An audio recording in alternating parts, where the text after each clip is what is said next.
चला आज आपण बघणार आहे पोहे। महाराष्ट्रीयन घरामध्ये प्रत्येकाच्या घरी पोहे बनवले जातात। महाराष्ट्रीयन नाश्ता। तर हे मी पोहे घेतलेत, हे भिजवून घेतलेत।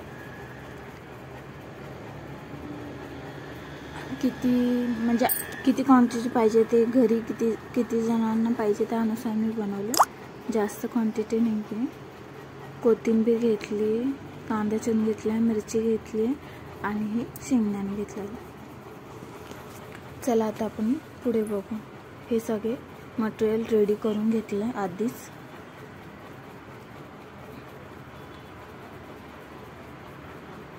तर हे पोहे भिजू घातले, त्याच्यामध्ये मी हळद मीठ टाकलं ऑलरेडी। ते रेकॉर्ड करायचं राहिलं माझ्याकडून, ते तर मी परत दाखवते। हळद मीठ चवीनुसार आणि हे टाकलं थोडंसं, परत मीठ टाकते थोडंसं ॲड केलं। हे सगळं मी मिक्स करून घेतलं। चला आता पुढे बघू। तर मी तेल गरम करायला ठेवलं। चांगलं गरम झाल्यानंतर मी ह्याच्यामध्ये शेंगदाणे टाकते। शेंगदाणे एकदम खरपूस भाजून घ्यायचं, कारण की माझ्या एका हातात कॅमेरा असल्यामुळे नीट दाखवता नाही आलं मला।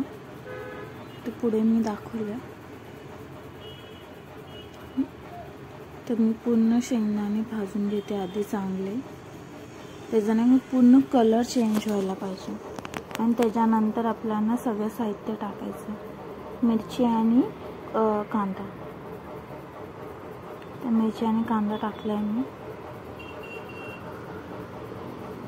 मी एका हाताने कॅमेरा पकडले, एका नाही।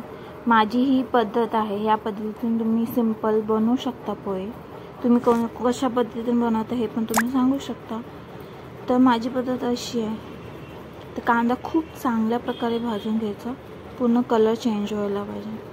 हे बघा, हळूहळू कलर चेंज झाला, हे बघा। त्याच्यामध्ये मी आता हे सगळं कंटेंट टाकते। आपण हे मिक्स करून घेतलेलं हे टाकलं। तर मी चांगलं फ्राय करून घेतलं। त्यानंतर कोथिंबीर ॲड केली आहे मी।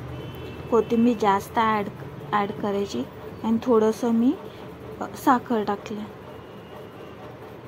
पोह्यामध्ये आपण थोडंसं साखर टाकते, त्यामुळे आपण खातो त्याच्यामध्ये चेंजेस, चव खूप चांगली लागते। चेंजेस होतात पोह्यामध्ये, चवीला खूप चांगले लागतात। हे असं मी बनवलं, प्लेटमध्ये रेडी केले। सिंपल महाराष्ट्रीयन नाश्ता बनवला। असं प्रत्येक महाराष्ट्रीयन घरामध्ये हा नाश्ता बनवला जातो इंडियामध्ये। हा सिंपल आहे। चला नेक्स्ट व्हिडिओ